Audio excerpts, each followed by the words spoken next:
नमस्कार दोस्तों, हमारे चैनल स्पिरिचुअल वाणी में आपका स्वागत है। हमारे चैनल को सब्सक्राइब बटन दबाकर अभी सब्सक्राइब कर लें और बटन दबाने के बाद बटन के बाजू में एक घंटी दिखेगी, उसे भी दबा देना, नहीं तो हमारे इम्पोर्टेंट वीडियोस आपको नहीं दिखेंगे और ये एकदम फ्री है। श्री कृष्ण ने पांडवों को बताए कलयुग के 5 सत्य, जिनको सुनकर आपको शर्म आ जाएगी। दोस्तों, आज हम आपको द्वापर युग यानी कि पांडवों के युग के समय के एक ऐसे अध्याय के बारे में बताने जा रहे हैं जिसको सुनकर आपके होश उड़ जाएंगे। इसलिए इस वीडियोस को पूरा अंत तक देखें।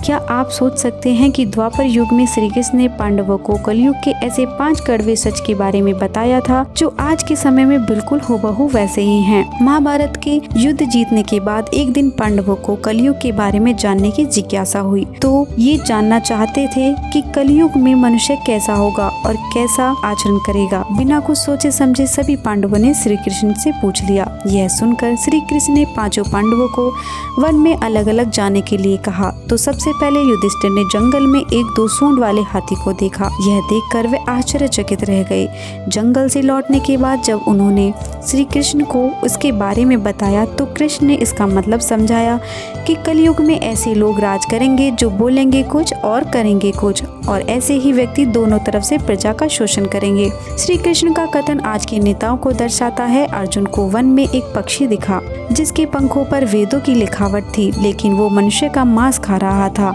यह देख अर्जुन हैरान हो गए और श्री कृष्ण से इसका मतलब पूछा। तो श्री कृष्ण ने कहा, हे पार्थ, कलयुग में ऐसे लोग होंगे जो ज्ञानी कहलाएंगे, यानी कि बहुत पढ़े लिखे। उनको सभी चीज़ों का ज्ञान भी होगा, लेकिन उनके मन में हमेशा दूसरों की संपत्ति हड़पने का विचार चलता रहेगा। ऐसे ज्ञानी व्यक्तियों के मन में हमेशा यह विचार रहेगा कि कैसे किसी की मृत्यु हो और हम उसकी संपत्ति हड़प लें। किसी भी मनुष्य का इतना भी बड़ा ओहदा क्यों ना हो, सबके मन में हमेशा दूसरों की संपत्ति देखकर जलन और द्वेष की भावना रहेगी और मन में यह विचार हमेशा रहेगा कि कैसे इसकी संपत्ति ऐसा क्या करें, ये संपत्ति मेरी हो जाए। कलयुग में ऐसे लोग बहुत कम होंगे जो वास्तविक रूप से संत रहेंगे। इसके बाद भीम एक गाय को देखा जो जंगल में बैठकर अपने बच्चे को चाट रही थी, और वो गाय अपने बच्चे को इतना चाट रही थी कि उसके कारण खून निकल आया। जब भीम ने श्री कृष्ण को यह बताया तो श्री कृष्ण ने कहा, कलयुग में लोग अपनी संतानों के लिए इतने आसक्त हो जाएंगे कि उनकी संतान का विकास ही रुक जाएगा। यदि किसी की संतान अध्यात्म के मार्ग पर चलकर साधु संत बनेगी तो माता पिता अपनी साधु बनी हुई संतान को देखकर रोएंगे। माता पिता हमेशा यही सोचेंगे कि हमारी संतान का क्या होगा। श्री कृष्ण ने यह भी बताया कि कलयुगी माता पिता अपनी संतान को परिवार के मोह माया में बांधकर ही रखेंगे। इसके साथ साथ श्री कृष्ण ने यह भी बताया कि तुम्हारा पुत्र तुम्हारा नहीं, उसकी पत्नी की अमानत है। तुम्हारी पुत्री उसकी पति की, और यह शरीर मृत्यु की अमानत है और आत्मा परमात्मा की अमानत है। सहदेव ने वन में बहुत से कुएं देखे जिनमें से सिर्फ बीच वाला कुआं खाली था। श्री कृष्ण ने इसका अर्थ बताते हुए कहा कि कलयुग में माता पिता अपने पुत्र पुत्री के विवाह या किसी समारोह या उत्सव में बहुत ज़्यादा धन खर्च करेंगे। फालतू के कामों में भी बहुत अधिक धन खर्च करेंगे, लेकिन किसी भूखे निर्धन व्यक्ति की मदद के लिए बिल्कुल भी धन खर्च नहीं करेंगे।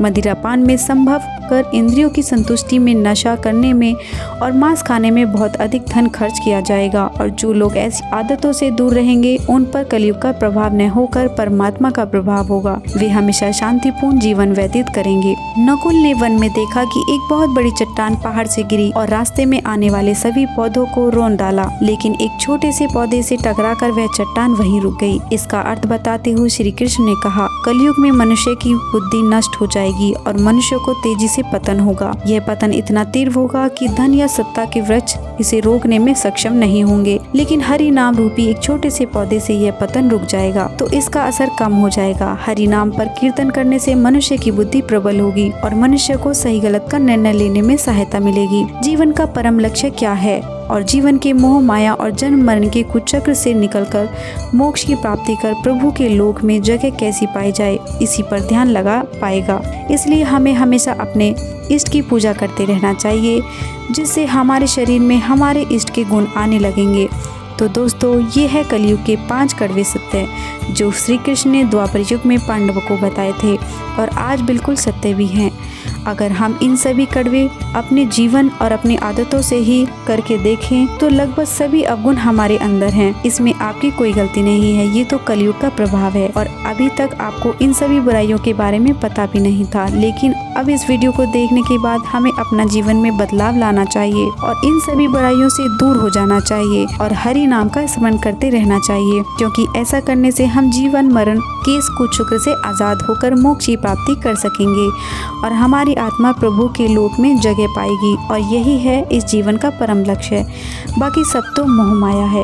अगर आपको श्री कृष्ण का संदेश अच्छा लगा हो तो इस वीडियो को लाइक जरूर करें और कमेंट में हरि नाम जरूर लिखें। अच्छे काम शुरू करने में देरी कैसी। जय श्री कृष्ण।